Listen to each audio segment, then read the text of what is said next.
What's up, fellas? I'm back once again. Today we're going to be talking about the various variants of the SOB by Fidget Things. Now, I made a review of my original one, which was this basic 3D printed body. It's a nice color, but it was a little too thick for me. I did end up getting used to it, but then the Slim came out, and this thing is a game changer. This thing is phenomenal. But before the Slim, there was these Divot bodies, and this is one that I just got recently in a trade, and I was shocked with this thing too. It is the same thickness as the original body, but it has, more ergonomics, and it has a metal inlay. And man, I've just been so impressed by these that I just wanted to make a video on all of them. The reason I have two Slims here is because this one is TPU. A lot of people have been asking, I've been seeing it, like people don't know what TPU is. Matter of fact, let me take one of these apart and I'll show you. TPU is an extremely soft and flexible plastic. The way I can almost describe it is if you combined plastic and silicone. It's just really soft, rubbery plastic, which means this is also way more durable. The middle piece is still PLA because it needs to hold the digit in. What I'm actually going to do is I'm going to take one half of this off and put the TPU body on here to show you. This is just stock setup, stock magnets with O-rings. Even if we put this on here, it's still going to crunch. So also you can see, because this is bendy, like you can see how I bend it here. So if we take this, you can hear just that little bit of crunch. That is from the TPU half, even though I have O-rings in it. So because this is a flexible material, you're still going to have crunch even with O-rings, even though it is way more dampened when the O-rings are in it. It's a very durable, soft, grippy, rubbery plastic. Now, of course, the O-rings are going to stick to the top because I tried to use blue tack to silence it. With the magnet setup that I had, it didn't really completely work out, and also blue tack is very messy to clean up. I don't know if there's another way to dampen it, but that's the one drawback of TPU I found. But honestly, the feel is just phenomenal. TPU Slim is extremely underrated. See how silent this is? This is a Divot body with O-rings in it, and then this is even my Slim body with O-rings in it. Now, one other thing I want to point out while we have this open. You see how I have these thinner magnets in here? Those thinner magnets are from the magnet tuning kit. I have some right here.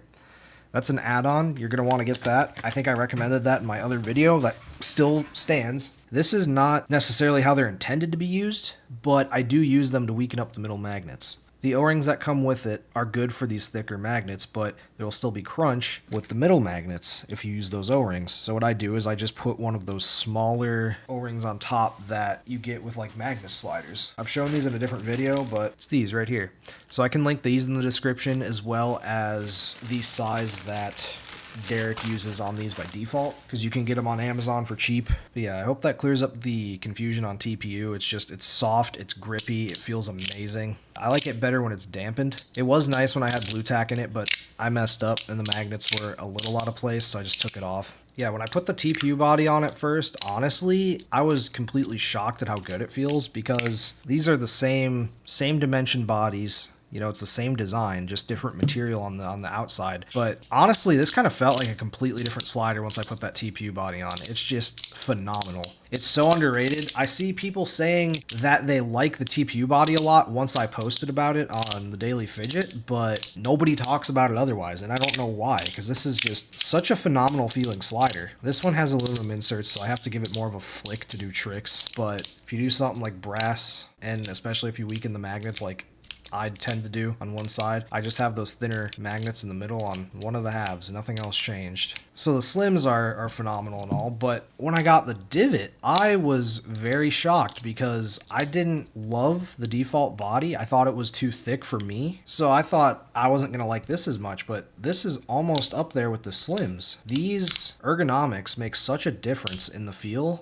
And with a brass cage in here, it sounds phenomenal. This is just, again, the stock magnets with O-rings, and because it has that brass cage, this is moving the same as my other Slim, where I had to weaken the magnets on one side. So yeah, I've just been absolutely blown away by these. You can get these for $60 shipped. I think the cheapest TPU you can get is probably like 70 or 80, because TPU does add $15. But man, if you have a Slim and you love it as much as I do, you gotta try a TPU body, I'm telling you. But if you do like thicker sliders, get the original, the Divot body. Now, the one thing that I can't compare here today is the plates. I don't have a set of Pro plates anymore, and I haven't tried the swoosh plates. I'm not going to hate on the Pro plates. However, I personally didn't prefer them. I like my SOBs to be able to whip around really fast like this, do these tricks, and the Pro plates definitely have, I guess, more friction to me. They still function well, it's just not what I prefer with this slider. Now, if you get a metal top, which are only released on drops, and you increase the weight beyond that like 55 gram range, then maybe the Pro plates will be better.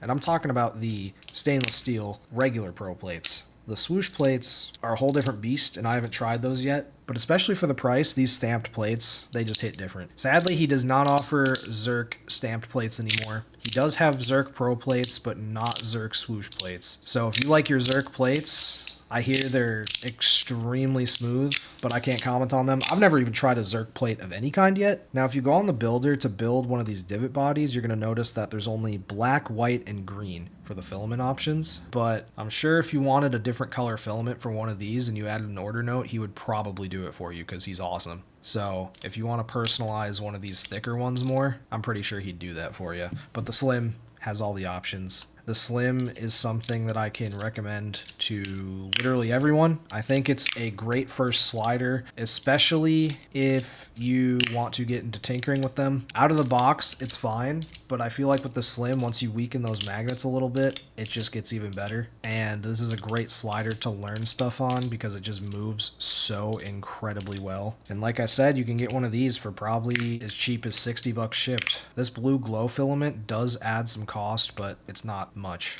But with Slims, you can go super light with aluminum or heavy with brass, and this is still only, it's 55 grams or under, I believe. Speaking of weights, I'm gonna have to weigh these off camera because this is a soft surface. The TPU comes in at 31 grams. Our blue Slim with brass cages is 45. So the difference between aluminum and brass is huge. Then the Divot body with brass cages, sitting right at 49. Yeah, I don't have much more to say about these. The size is very normal. Let me grab a wrapped light to compare to. You know, very standard slider size. You can see how thick this Divot is, and also the scuffed vinyl wrap job on my wrapped light. But yeah, if y'all don't have a SOB already, you gotta get one. They're so good. Even these thick ones just feel incredible to me. That's about all I have to say about these. Thanks for watching, and I'll see you next week.